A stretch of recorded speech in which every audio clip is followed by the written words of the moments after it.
the library, right? Was that last week? That's right. Yeah, So I've been researching my MacBook Pro. oh yeah.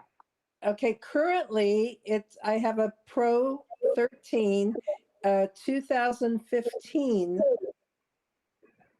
uh, MacBook. Okay. So 2015 Mac. yes, Pro, MacBook Pro 13.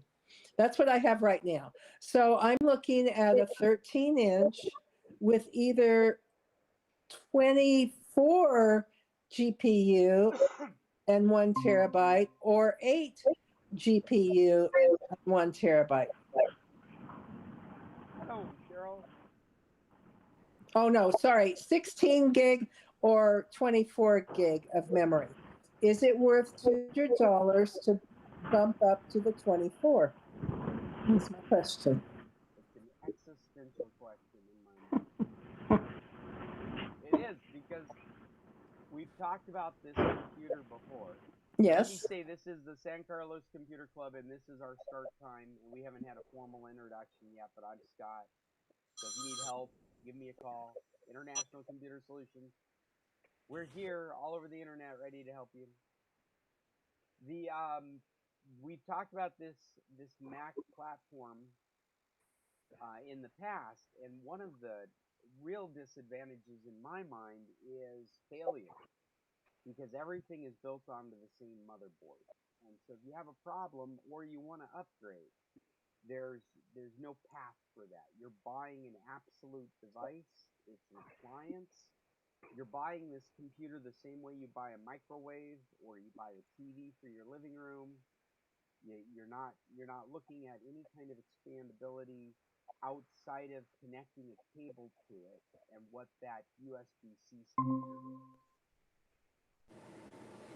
So that being said, your use will probably not exceed 16 gigabytes, Judy, unless you tell me you're about to get into something new. Your previous computer pales in comparison to the 16 gigabyte version of this computer. There's absolutely no comparison. You could stack four of your previous computers and somehow link them together so you could take advantage of that stack, and it still would not be the same as this computer as far as performance. Are you still with me? Did we lose Judy? I'm Judy? I'm here, Oh, but I'm on another call. So oh no. hold that thought and I'll get back. All right. Here I thought I had the best analogy, and she's not even paying attention to me. She's gonna have to go back and watch the YouTube video. How are you guys doing? Did you get your windshield repaired? Yeah? Are you back at Windshield. home?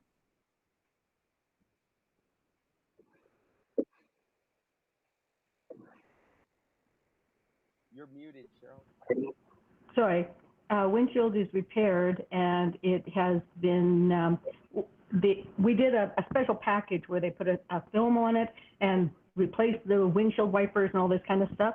And they've been working very, very hard because we've had about 8 inches of rain since Thursday. So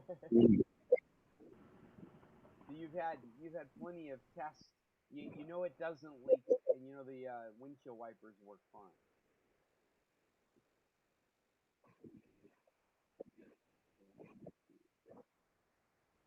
Well, we got started late.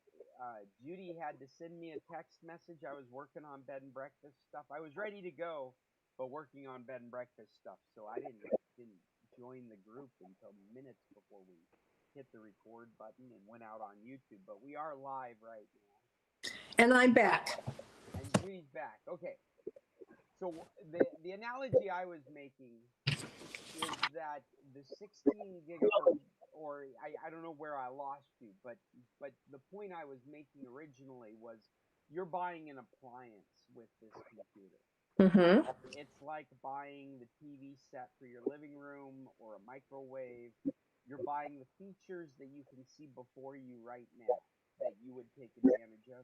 Right. And you're not worrying about what's going to happen in the future because there is no expandability. Outside of plugging a USB-C cable in and connecting whatever that is, that's expandability, another screen or a printer or something. Right. But you're not looking at memory upgrades, and you're also not looking at things like memory repairs Right. or storage repairs or CPU repairs.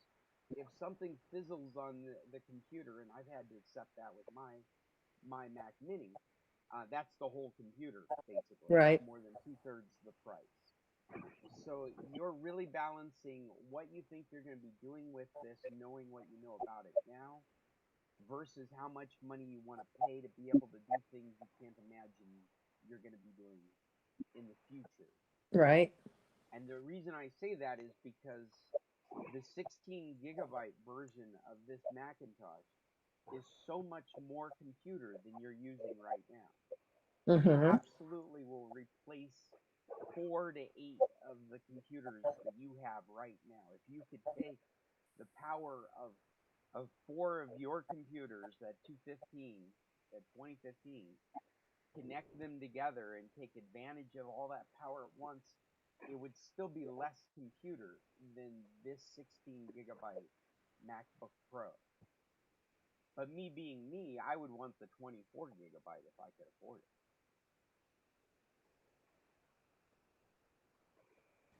That's what I have now. And so that's why, see, when we talked before, you told me that 16 gig and 1 terabyte was great. That's Yeah. fine. But then I see 24 is $200 more. And as long as I'm spending all this money, I might as well spend $200 more. Yeah, yeah. So that's where we're at. Well, no, Judy, that's where we're at. I know. It's like you're up into, how much is that? 2,700? No. It's $2,099. 2,099. Okay, 2,000. But once you add the Apple That's the 1 Care, terabyte. 24 gig of memory and the whole thing. It's the MacBook Pro 13. 2,100. Yeah. That's in a day and age where the computer that can do everything your current computer can do can be bought in a Windows platform for $300. That is a lot of money for a computer, unless you're a Macintosh owner. And I am. So Windows computer is a non-starter, non-option. And the computer that you will get for that will be so much more computer you will never use.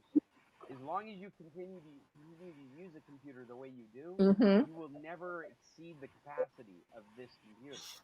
Okay. It will have a problem, or it will go out of date.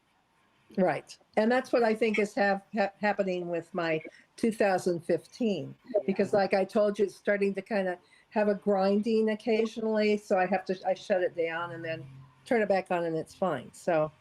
And so that's how it's an economic choice of what Yeah. you want to get into. And the fact that you can't really repair it because 2/3 of the value of it are locked up in that one piece of silicon. That's the part that's just difficult. Okay. If I could afford a $2,100 computer, then I obviously can afford Apple Care for 3 to 5 years. Right. Apple Care for 3 years on that computer is $249. Yeah. So you're just in a whole different class Right. of computer stuff. But just to put it into perspective, I was at the Ford dealer the other day getting my recall done, and 2023 Lincoln Navigator is $108,000. So you're 1/50th of the way to a Lincoln Navigator. I was totally amazed. Really, I was What amazed. kind of computer comes with the Lincoln? I don't know, but it should. 108,000. I know. That's I just bought a completely effective vehicle for you and I for 14,000. I know. I know. Of course, now with the peso at 17 to 1, you wouldn't get that anymore. Oh, that's true. That's true. That's true, and that's one of the reasons I wanted to buy it outright too. Well, what else we got going on? Paul, do you have any topics? No, I don't. But Well, okay.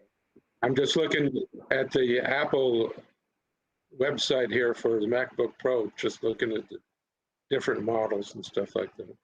You want to share your screen so we can see what you're looking at? Share my screen. At the bottom of the screen, it's got a present now button. It's a square with an arrow pointing up.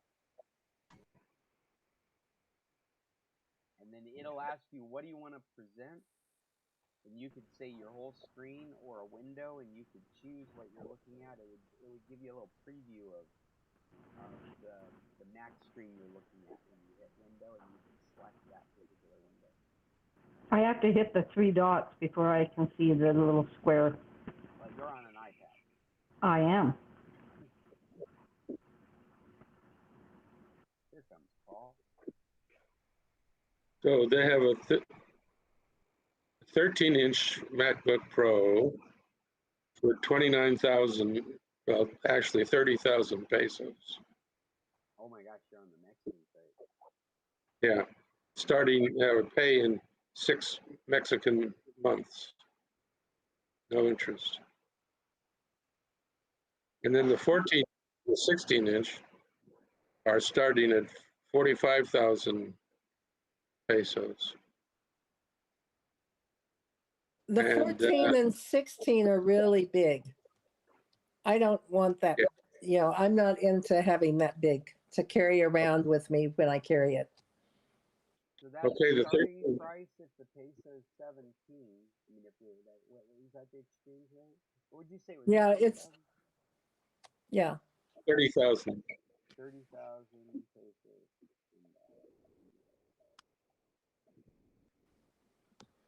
Yeah, it says it's $1,740. Okay. Wow. Wow, I say $1,740? Yeah, but you know what they are showing us is their The basic. price. Yeah, yeah. And so I'm So you wondering. have to add on the terabyte and all that stuff. Right, I'm immediately heading over to the store in the U.S. to see how that compares. Yeah, you have to add in the 1 terabyte and the 24 gigabyte of memory. So if you click on that buy button, So see? the M1 Air, no, not that's the Air. Starts at 12. It starts at 1,300 in the States. So it's about $400 more expensive to buy it in Mexico. And then when you get to the variables, it's up to 24 gigabytes of unified memory and configurable to 2 terabytes of storage. These numbers that go up dramatically, the storage numbers there, I mean, like we're not familiar with seeing computers presented like this. The 2 terabytes, and then all of a sudden you're up at 8 terabytes, and the cores are almost doubled. And that's because they're putting chips together. They're marrying. Their design is to take an M2 base design and couple it together. And so you get twice the cores, you get twice the storage, you get twice the RAM. Oh, well, the cores for the bigger machines is 38 cores. Well, they couple different style M2s. So they've got M2s that have, say, 16 cores, and when they couple them, you end up with 38 cores, Wow. if you follow.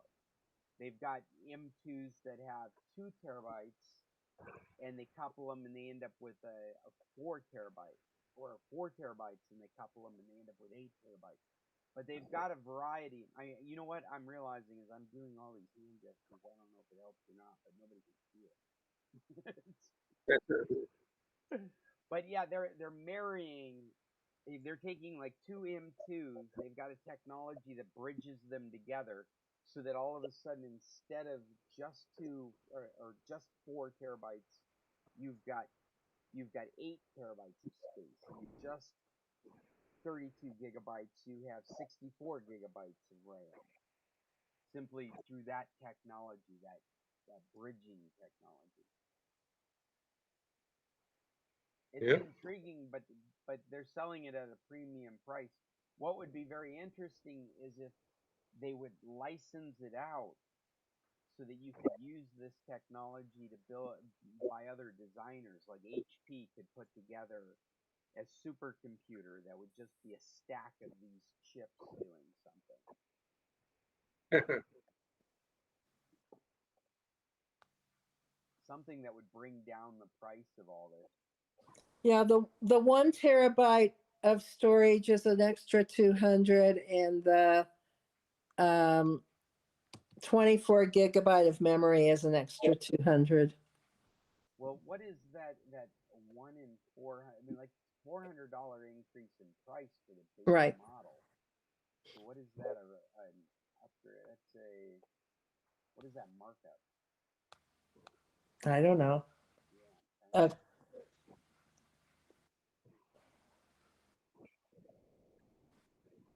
200 as opposed to 1300. That's a sixth or something. What is that?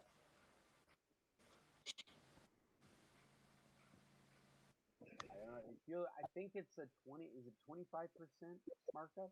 Maybe. Let me double check my math because I don't do this kind of math all the time. It's just not in my head. But if we divide that, no, that doesn't make sense. Oh.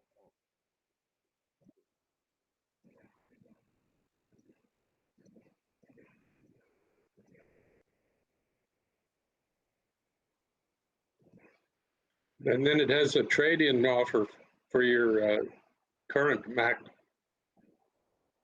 to It's help. $120 is my trade-in value. Is that right? Yeah, I mean, it's a bit infuriating because your Mac's definitely worth more than that, at least to you. Mm-hmm. What's infuriating about it as well is that they build an operating system that expires.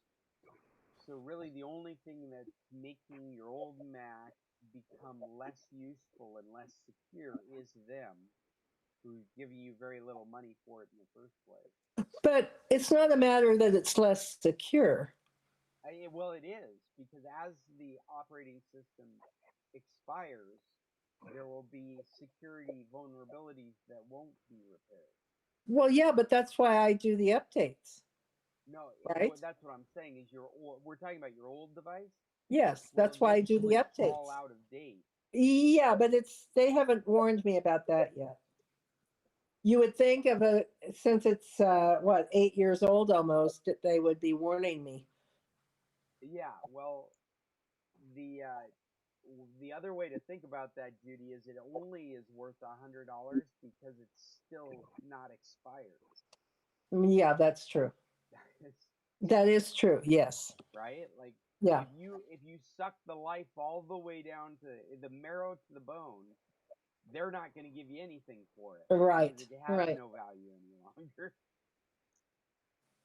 But I don't know if I'm going to take their $120 offer. So. Yeah, that's right, because it still has utility. I think this is my point.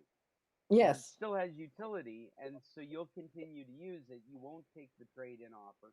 They will expire the operating system eventually, and the utility will be lost simply because nobody's supporting the device anymore. It's just that my old backup is the one that I spilt lemonade on it, and I don't even know if it boots up anymore. So this would become my new old backup laptop. Well, if you can afford it, I'd get the 24 gigabytes. And if you're Okay. concerned about the price, you're going to be very happy with the 16 gigabytes. Okay. That was my question. Yeah, you would not. I would imagine you will not notice the difference between the 16 and the 24. Does this mean that I will be able to store more photos? No, I mean not because of this decision. 16 gigabytes versus 24 gigabytes won't affect whether you're able to store more photos. But does the 1 terabyte allow me to store more photos? You'll be able to store a terabyte of photos. Wait, how much space do you have in your old computer? I don't know, nothing like a terabyte. Okay, well then, quite possibly. Yeah. Yeah. I mean, I'm not even full on that. It's just, Yeah. I have to pay for more Apple storage always every month, but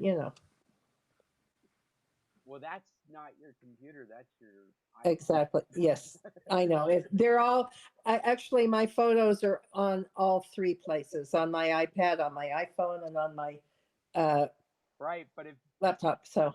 if you're running out of space on your iCloud, Yeah. it's all the photos you take on your Right. iPhone. Exactly. Yeah. Anyway, thank you. You're very welcome. So they don't talk about clock speed anymore because it's all so fast that nobody can appreciate the difference, probably. Yeah, that was an amazing marketing. It was amazing that real people would be very aware of that. That was all Intel that created all that. And then it was Intel that kind of backed away from it and went back to branded because it didn't matter.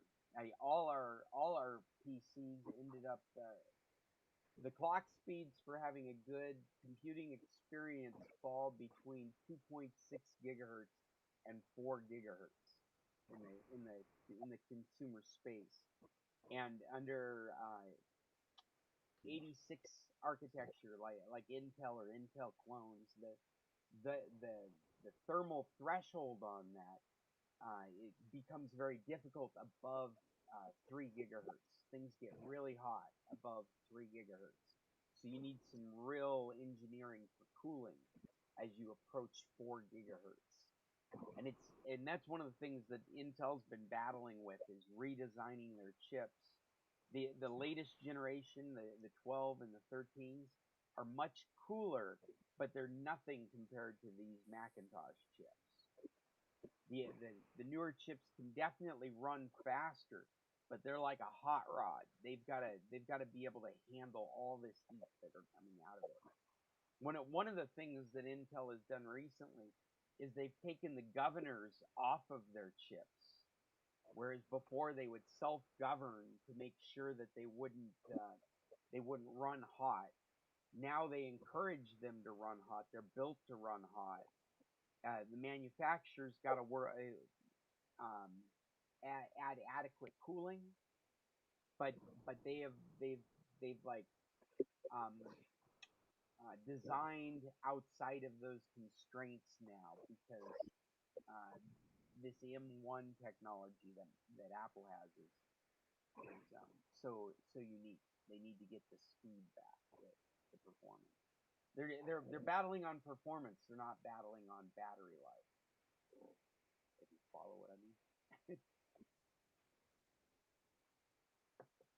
What else do we have going on in our San Carlos Computer Club world? I did provide a couple of news articles that are very easy that I thought you guys might find interesting, at least entertaining. If anybody has read any of these or knows some follow-up to any of these, stop me now because they are a little stale. They're from last week. Yes, Judy. This isn't about either one of the articles, but they have not yet found the submarine that's missing. The Titanic. Any attention to the missing submarine? I saw a headline. It's the missing Titanic submersible. It's a submersible, but they have about 40 hours of air left. So there are people in it? Yes. So is this like a tourist sub? They go down and check out the Titanic where it lays? Yes. Yeah, it is. It is a tourist thing, and they went down on Sunday morning, And they're supposed to be back up within, by Sunday dinner, and they lost communication. So There are 5 people in it, yeah. and it's down 12,000 feet. You can't imagine how dark and heavy that water is at 12,000 feet. It's like 10,000 pounds per inch. Wow. That's amazing. I haven't followed any of that. So this is from Sunday. So they've been able to survive over 24 hours then. Well, no, we don't know. We don't know that they're surviving. They don't know. No, they don't know. 24 hours. They're supposed to have 4 days worth of oxygen. They could have released a beeper, and that would float to the surface. But apparently they didn't release it, which would indicate to me that they've had a serious catastrophe. Yeah, I agree. Yeah, the article we were listening to last night on the news said there were 4 different things that they could have done, and they didn't do any of them. So one of the fears is that it's gotten snagged in something, and Is the Titanic where it originally lies? For some reason I have just off the shores of Newfoundland, in between Newfoundland and Greenland. It's 2.5 miles deep. 4 They have- kilometers. They have a limited number of vehicles that can go down that. It seemed like they said there were 7, only 7 in the world, and none of them are anywhere close to where they need to be to go down and search. Well, they don't know where it is. Right, but they would have a range at least. But it could have been the tide could have pushed it into the ship itself, and it could be stuck in there and can't get out. Well, the interesting thing is they have all of the limited number of vehicles or units that can go down there, but all they can do is look. They Right. don't have any kind of rescue system at all. These guys, if they're tangled up in something and still alive, they're still hooped. There's no way out. Oh, even if they get down there, they're just going to be able to verify that there's. Yeah, these units, these vehicles only observe. They don't have, like working claws like people imagine that they can do work with. They don't. They just look out a window. That's what they do.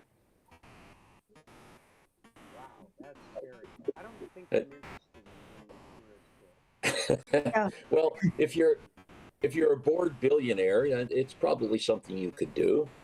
I think there's 4 of the 5 are, just tourists. It's a tour boat, and they have one sort of a researcher that goes down and he looks at how fast the Titanic is falling apart. Basically, that's his forte. But the other ones are just tourists. They happen to have $250,000 that gives them a seat in this stupid little cramped space. They've probably supplied them with about 4 energy bars, and that's it. That's the tour. The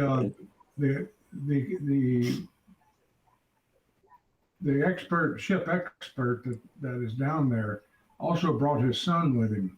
Oh.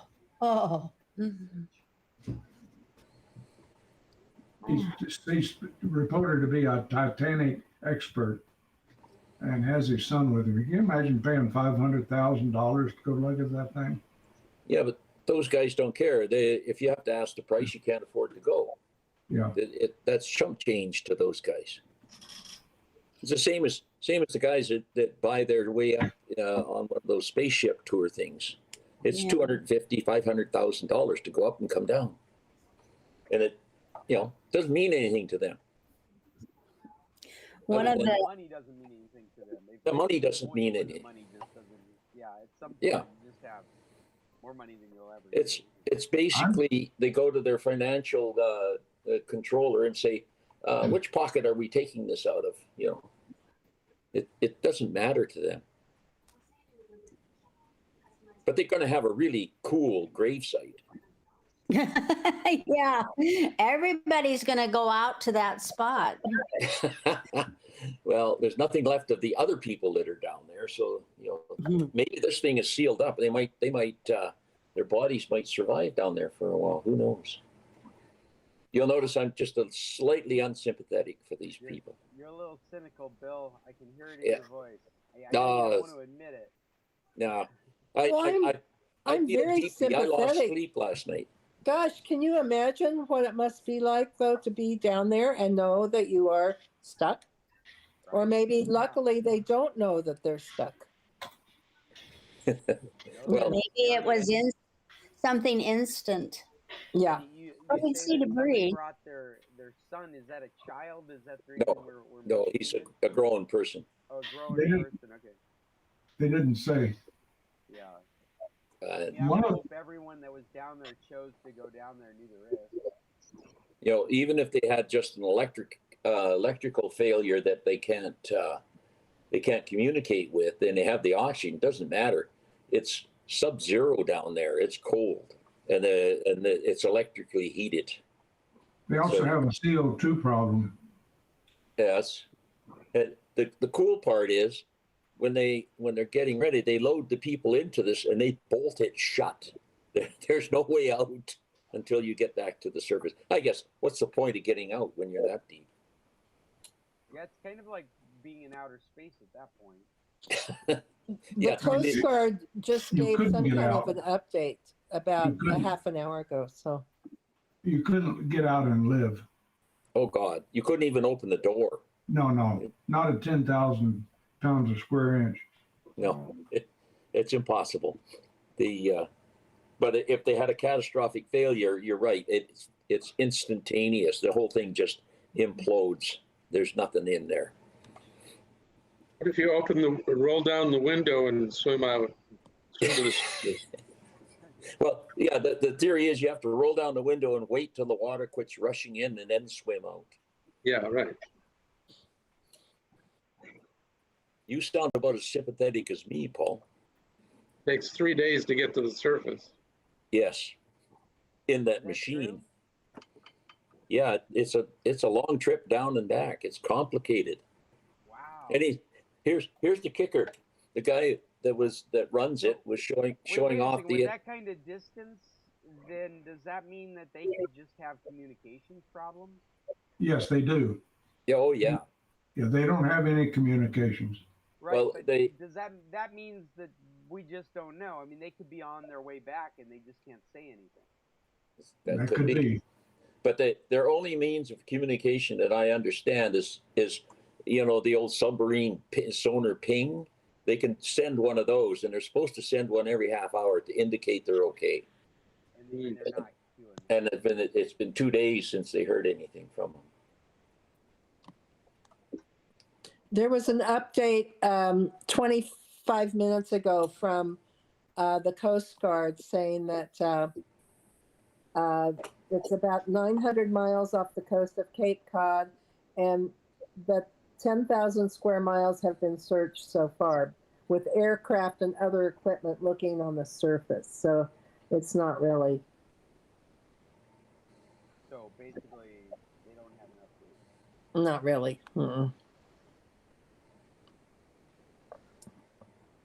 Well, I'm going to bring up some of these news articles I brought up and let somebody else have some more topics. That was very interesting. Thank you. You've brought me up to date with the submarine experience that's going on. I have not followed any news recently. Scott, Yeah. can you see the two pictures I attached to your notes? No. You can't see them? I thought that. Anyway, Oh, there they there's are. yeah. I didn't realize it. It looks The- warm and balmy in Alberta right now. okay. Well, the first picture is from a week ago, and they were evacuating this town because of fire threat, for the wildfire threat. And last night or yesterday, well, actually, closer to the mountains, they got 1.5 feet of snow. They had snowfall warnings out, and today they have flood warnings because it's all melted. Oh my God. That's Alberta. That's Alberta weather for you. you talk about weather like that, and you understand what they mean when they in a biblical context. Well, it's basically for the people who understand. This is what happens in climate change. You get these horrific swings in weather. Big deals. And then one person will look at that and say, "Well, there's the climate change for you. It's snowing. That's all a bunch of bullshit." So Except take your pick. June. Well, I think you could say right here you've got both global warming and global freezing. I don't have a global flooding. I can Did- publish a picture for you. I can tag one look. on there. If you put a flooding picture up there, I think they could be excerpts from the Bible. That's all I'm saying. Okay, well, hang on. I'll find it and I'll throw it on there. I want to know if that snow put a lot of the fire out. Yeah, it probably gives them a real chance to put the wildfires out, because that whole system, that weather system has been sitting over top of us. It's a big streak on a low pressure system, and we've had in the last 2 weeks about 8 inches of rain. So Is this area, are they ready for snow at this time of year? Like God, no. Give me a break. Anchorage wouldn't be ready for snow this time of year. Everybody's got their summer tires on. It's 2 days from summer, for Christ's sake. Right. We don't live in igloos here. Where's the picture of the locusts?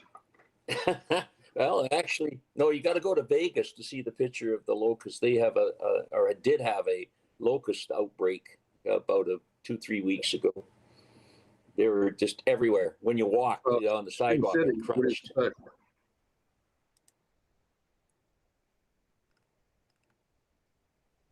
right. Anybody Okay. interested in some news?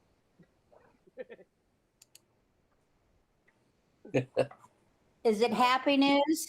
Well, it's easy news. One of the things that is interesting that ours is reporting on, at least last week, is that the federal government has shut down a right to repair law in Massachusetts. And the idea, it's a short article, it's an easy read, but the gist of it is that Massachusetts has passed a fairly extensive right to repair law that makes auto manufacturers responsible for giving open access to third parties to telemetrics. And what this means is people can plug their computers into their cars and get information out of it.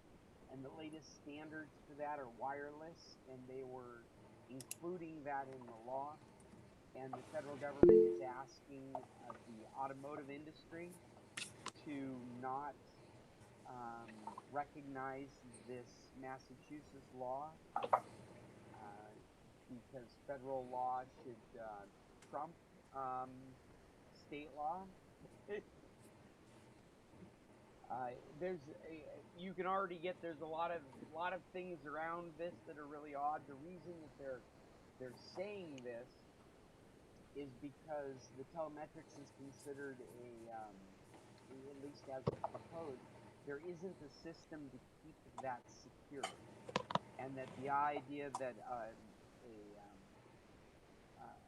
large number of vehicles could be out there on the roads trying to satisfy this law while still not being secure is a bigger public safety issue than that is being created by the unopenness of the system of automobiles in general, that this law is supposed to allow for repairability. So, Okay, go ahead, Scott, Bill. just so you know, the flood picture's now underneath the other two. Oh, okay. And this, Sounds like the manufacturers got to the government. You think, Chester? Oh, there you go. and that one's about 2 miles from my nephew's place, his farm. So do you guys charge to rescue somebody from that? This is Canada. We're socialists, for Christ's sake. You know they do in Arizona. If you drive through one of those arroyos and get stuck, they charge you. Well, and that's Go not a ahead. bad idea. I've always said, those adventure, freaks that go climbing on mountains, and then get caught up there, they should have to pay the cost of the They helicopters and crews. they do in Colorado Springs when they're climbing in the Garden of the Gods, and they get stuck up there without a permit. Then they're charged to get down, be Uh, rescued. Yeah, And rescued. I just put a note that the summer solstice was earlier this morning. Is that right? Oh yeah, right. It's summer. Yeah.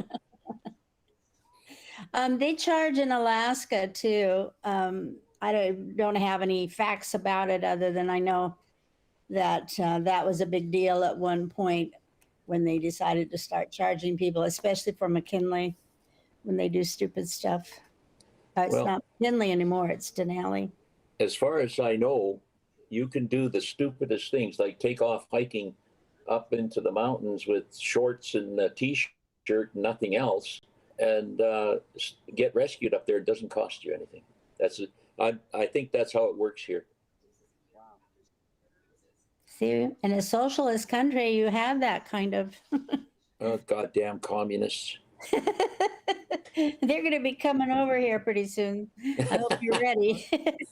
Maybe what would be interesting is to see what the statistics are on people doing stupid stuff like this in Canada versus areas in the United States, and Oh, see how effective, you pay for it laws are versus the education of people just not to do dumb stuff. That's well, me. they don't have the Darwin Awards for nothing. Well, I point at this article, going back to this article, I point at it only because it was a state passing laws to protect the right to repair, which is an issue in our current moment. The ability to make repairs creates a third party industry out there, provides jobs, recyclability, and lengthens the life of technologies. And so that's what this law was intending to do, was to make autos more open to third party repairs. And something about it's the NHTSA that has informed automakers not to comply with Massachusetts law. Are you aware of the origin of that right to repair law? The one in Massachusetts, I'm not. I'm not even aware of the details outside of No, the article. more nationally. Nationally, what really brought this to the front was the farmers against deer. The farmers. That's right. Yeah. Yeah. John Deere. Mhm. Well, and that's still an issue with other industries, but didn't they resolve the John Deere issue? Yes, they did, and John Deere's had to change, and others are adopting as well. Some of the computer companies are doing the same thing. Yeah, it really is. In fact, thank you for mentioning that, Chester, because another one of the articles that I was bringing up, only as an example of what we're just now talking about at this moment, is Microsoft's Surface repair parts are now available in Microsoft stores. This is an amazing change for Microsoft. They got into building Surfaces, if you're not familiar with the Surface computer line, but that's Microsoft's hardware for laptops, tablets, and all-in-one desktop computers. You can listen to this article; it'll read to you. It is a short article. We've got 10 minutes on this one meet before we switch over to the other. If you are getting into Surface technology now, this generation, they have an amazing amount of parts and instructions on their website. Microsoft has made it possible for you to fix these devices. This fix, their previous devices are insanely difficult to fix. They are notoriously throwaway devices. Their tablets and their laptops. getting parts has been difficult, but even the repairs themselves are very they're disposable computers.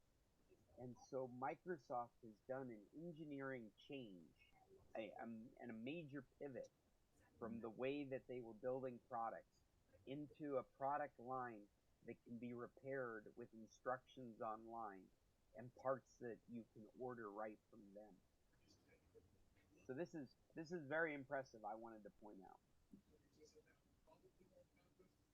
And goes right along with the right to repair. This is what manufacturers are doing right now. You've seen it with Samsung. Apple has a program. Nothing like this. Microsoft just dumped this on us. Even Apple's program is slightly less expensive than just going and buying new equipment. It's very difficult. The Apple program. Apple has things like you can only replace the screen using an Apple certified screen replacement tool, which you can't buy, but you can rent from Apple for like a 10-day or 12-day period of time, and then you have to return it. But then you have to coordinate getting parts and the tool at the same time in your shop. And if something goes wrong with the repair, then you have to check out the tool again. And you literally are checking out the tool, kind of like borrowing a book from the library. It has to be available to you. So you have to coordinate customer parts and tools at the same time. Apple's repair depot is more a show than it is actually helping people repair. There's been a lot of complaints from third-party shops out there trying to do it the Apple way. Whereas this is just very straightforward. If you're repairing surfaces, everything's now available. And they do have stuff available for the previous generation, but it's nowhere near as extensive as this 8th generation. And I know from my experience, the reason is because those are very difficult to repair computers. So Microsoft is going forward similar to what Samsung is doing.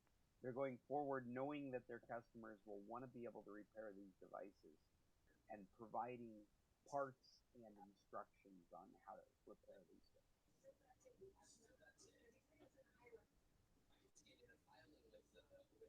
And I brought a funny article from Google, or about Google.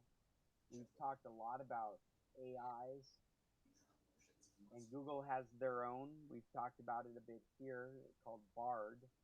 But this is an article talking about how Google has advised their employees to be careful using sensitive material with their own internal chat AI. What this article is really bringing to light is the idea that we should all be concerned about putting private information into, or sensitive information into an AI. Because of the nature of its technology, the way that it indexes the information and stores it, you would want to be cautious when you are copying and pasting information right into a chatbot. And that's what this is. And I find it a little humorous because it's Google telling their own employees to be concerned about their own Google product.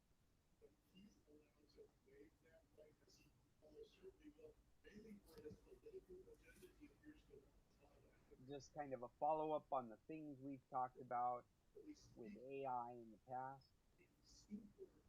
More concerns for the future. You probably don't want to talk to your AI about your bank account or your health records.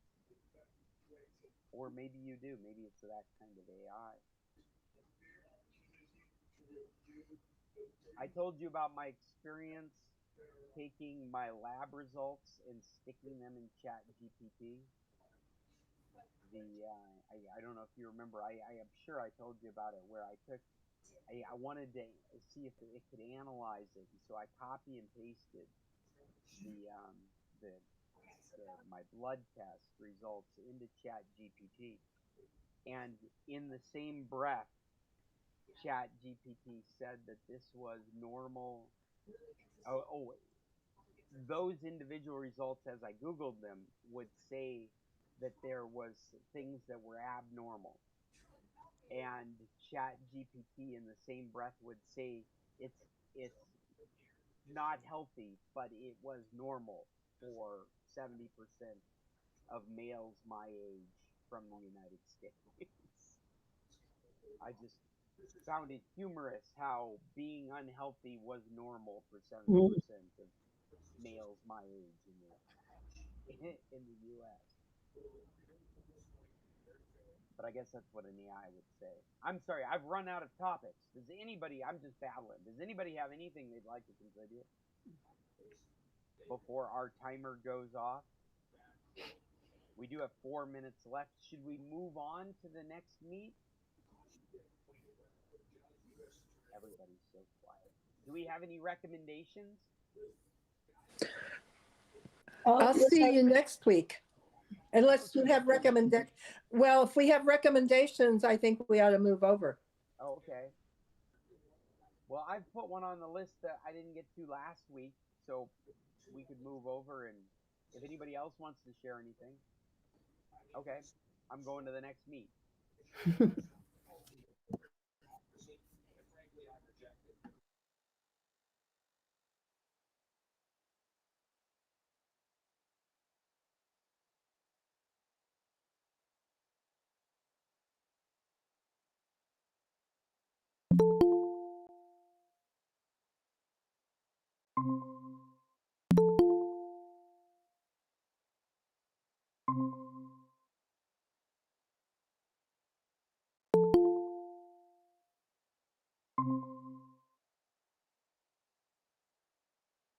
That was a fairly smooth transition. I'm actually ready to listen to other people talk. My throat, my voice is feeling very tired for some reason. But my recommendation is Silo. Oh, can you hear me? Anyone? Yeah? I can't hear you guys though. It's that same problem again. I'm gonna disconnect and reconnect. I see Judy's got audio and Cheryl's got audio, but I can't hear you guys. So I'm gonna disconnect and reconnect.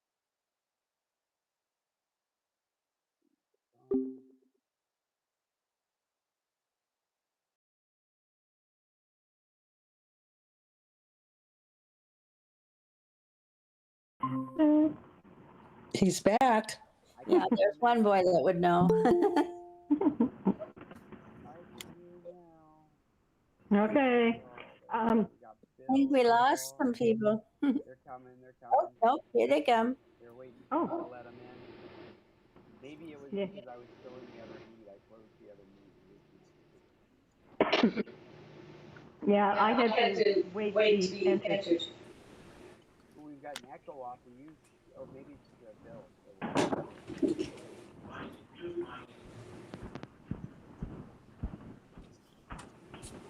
My one recommendation is the TV show Silo. If you haven't been watching it, it's available on Apple TV or other means. Silo? Silo. It's based on a book. It's a really interesting sci-fi with a mystery to it. It's about a community.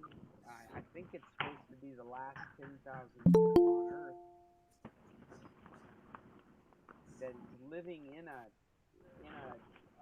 underground dwelling, like a silo of various levels. And there's a drama that's playing out throughout the silo and a question about why they're there in the first place. For some reason, all their residents have forgotten the past. And so the technology they use and the information they have has all been passed down from they say, I can't remember now, I want to say like the last 10 years, maybe the last 8 years. For some reason, they've all lost their memory of what brought them to the silo. They know they can't leave the silo because people have tried and died. and they've got their own dramas going on inside it. It's got a few actors in it. It's Tim Robbins is in it. Is it a series or a movie? It's a series. Series. Okay. On Apple TV.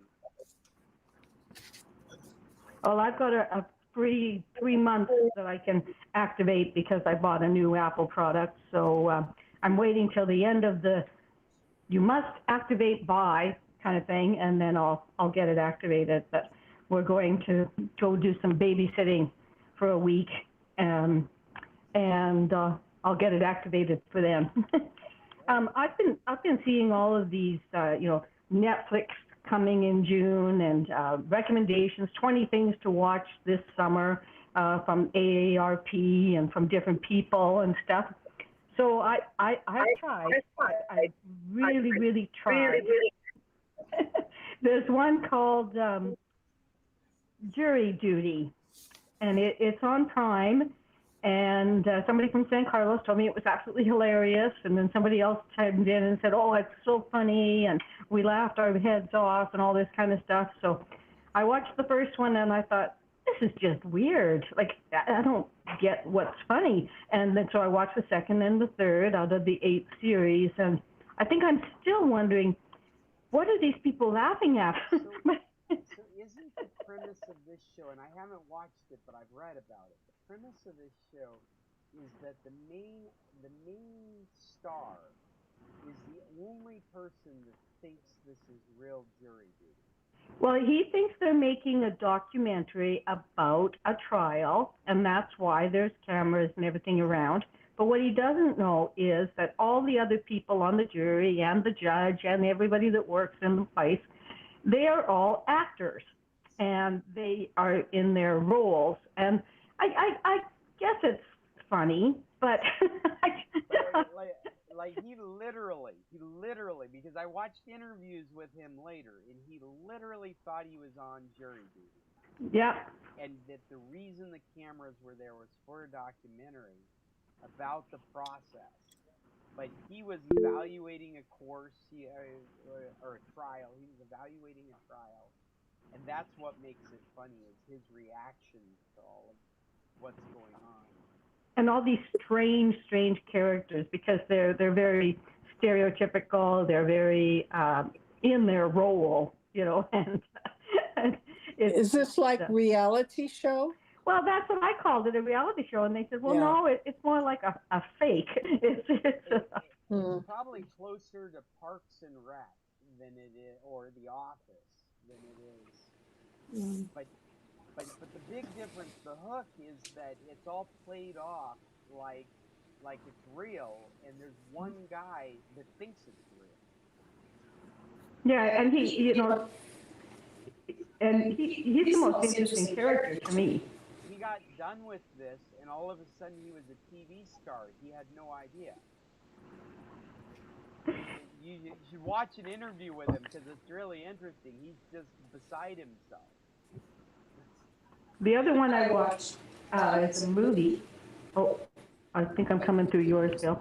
Yeah, I'm Bill right now. Sorry, Bill. There you go. Don't care what you have to say. You're off. I'll turn off mine in a minute. But anyways, it's called The Mother. It was a movie.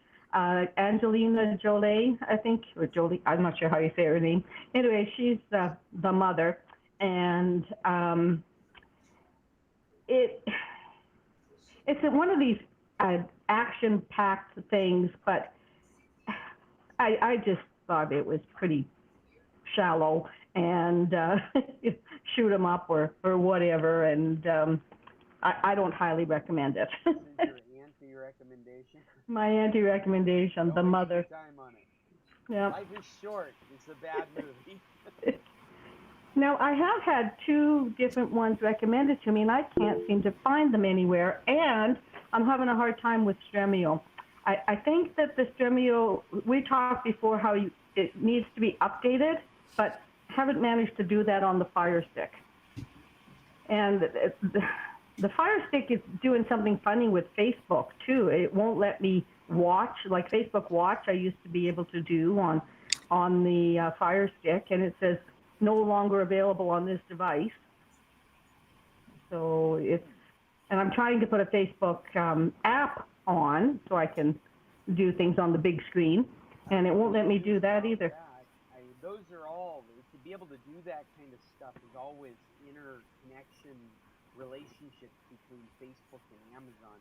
Not because technically it can't be done, but the ease of being able to do it is all about them allowing it to happen. And we've gone through periods of time where things like, there was a period of time where you couldn't get YouTube on Fire Stick because their relationship with Google was fraught. And so they purposely would not allow YouTube to have an app on the Fire Stick. Things of that nature. The Streamio, I mean, if it's about stability, you might consider just resetting the Fire Stick and setting it up again. Just factory setting it. Is this one that was set up for you, or you guys are setting it up yourself?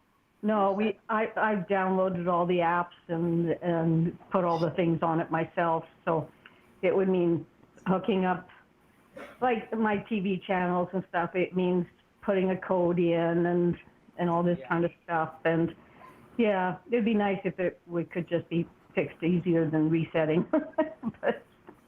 Yeah, but if you're having multiple issues if it goes across multiple apps, then there is a possibility that there's something goofy.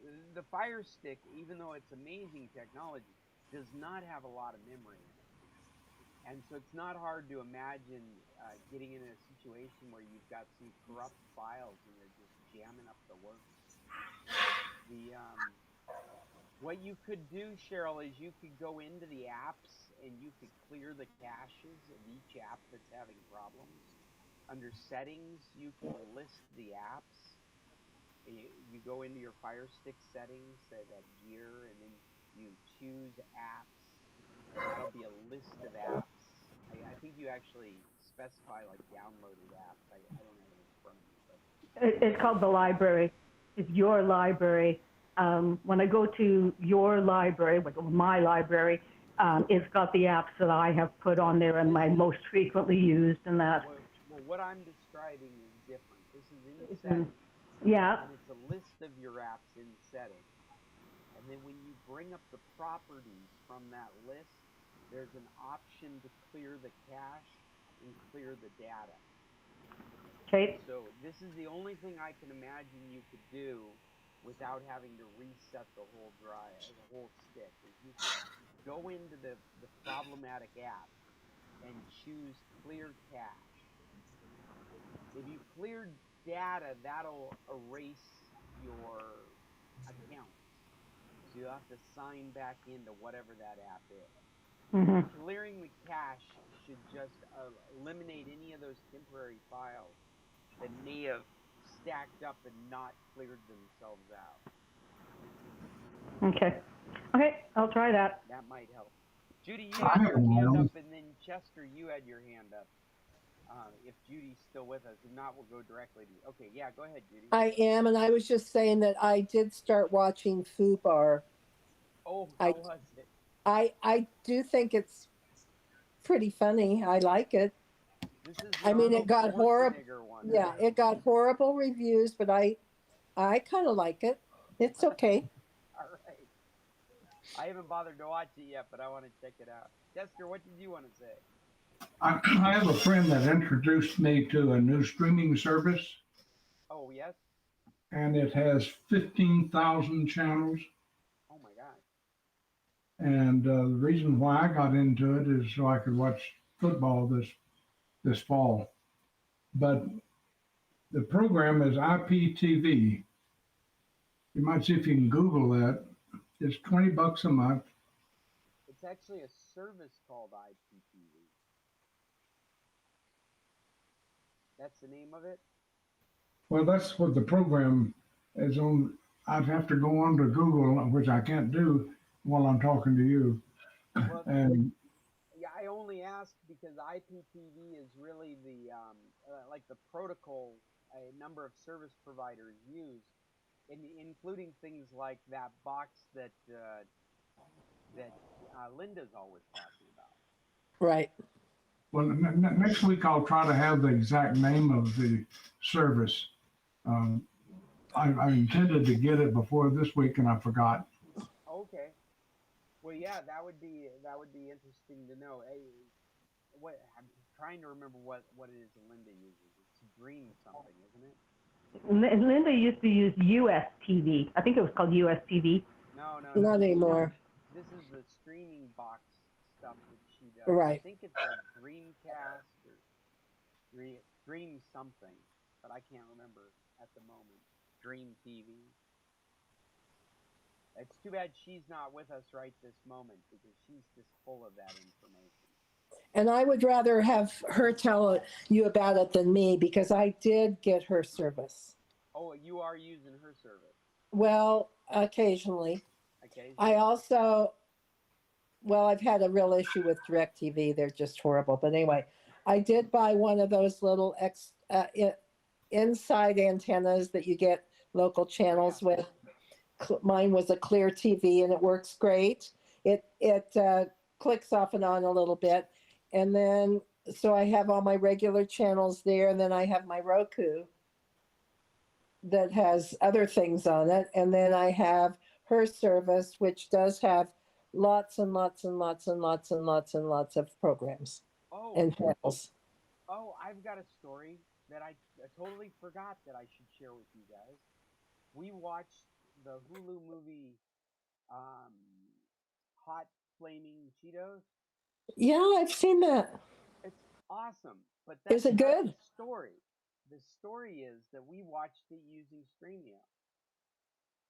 And my father got a forwarded complaint, copyright complaint that pointed Wow. specifically at that show, had the reference to the name of the file that was used to watch it. And it wasn't GCI, it wasn't the cable company. In fact, in this email notice, the cable company said, "We do not monitor your traffic.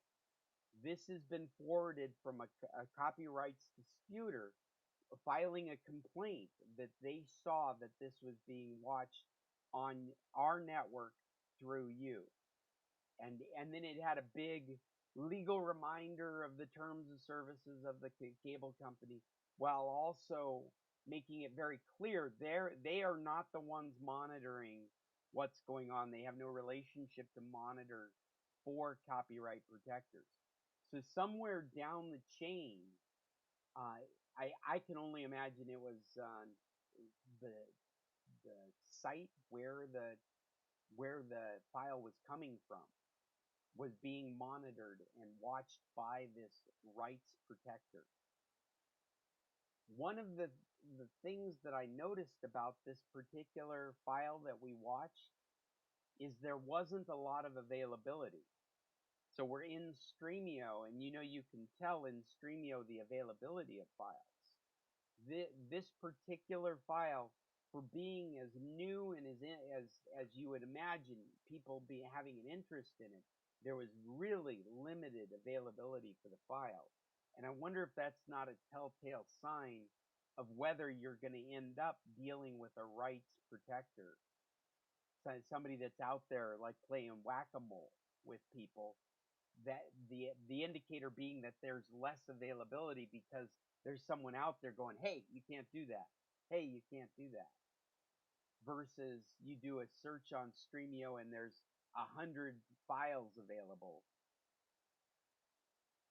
Anyway, I thought you guys would find that interesting. The GCI did remind us that they wouldn't tolerate lots of copyright protectors filing issues with them. That was part of the reminder from the cable company, is that they're not monitoring your traffic. However, they are not going to put up with a lot of complaints from copyright holders directed at the cable company, if you follow what I mean. So therefore they are monitoring you. No. Yes. Well, only in the aspect that if all of a sudden they're inundated with a bunch of complaints from right protectors, and they're pointing directly at you, then they're going to go, hey, you can't use our internet like that, and shut you So off. they're tracking you. No, the rights protectors are tracking. Hmm. No, it's not. I mean, that's at least that's what they're saying. Yeah. Yeah. I mean, Yeah. what you're saying is if they are tracking me, they're lying to me about what they're saying. I'm saying that they have you on their watch list now. Yeah, well, probably only in that they've got a letter. The next letter will be added to that pile. The next letter will be added to that pile, right? Kind of like a complaints of an employee, right? We've been written up, maybe. I don't think anything will come of it. I just found it very interesting. Oh, especially because there's a lot of radiosity used around here. It's never noticed anything, but this particular movie. So, if you get a gumption to watch Flaming Hot Cheetos and Streamio, use a VPN. I've got nothing else. If there's no other recommendations, I think we're out of here. Mom, I think there's somebody at your door. I watched Extraction 1 and then this week Extraction 2. Very shoot 'em up, very violent, but interesting stories. So yeah, I enjoyed them. Well, and did you do that because Extraction 3 is about to be released? No, I thought Extraction 2 was just released onto Netflix, and I saw it was coming up, and I thought, oh, maybe I should find out number 1 before I watch it. So, yeah, they set up number 3 at the end. Oh, okay. Yeah, I was gonna say because they just announced number 3. And I think pretty soon is Murders in the Building. Must be coming back out here in July. Scott, that's the Shed Makers. Oh, okay. They need me. Well, they don't know what to do. They asked for your dad, and he's not here, and I have been told. Well, So, guys, I gotta end this meeting because the bed and breakfast calls. I've got to go back to that job. But until next Tuesday, everybody, tech on, and we will be here at 10 o'clock Arizona Sonoran time, 9 o'clock Alaskan, because that's actually see you, Paul. And 11 o'clock Alberta. 11 o'clock Alberta. Alberta. Okay. Okay. Bye, guys. Bye. Bye-bye. Well, we did it again. That was our meeting. If you found it interesting, check out scclub.org. That's where posts to all our YouTube videos are. It's never turned back into a podcast, but hey, you can subscribe to YouTube. That works. And I do computer work. I do it remotely. I do it for all corners of the internet. Get a hold of me, Scott, at internationalcs.net. I might be able to bring my solutions to your business or private work. Until next Tuesday, we'll talk again.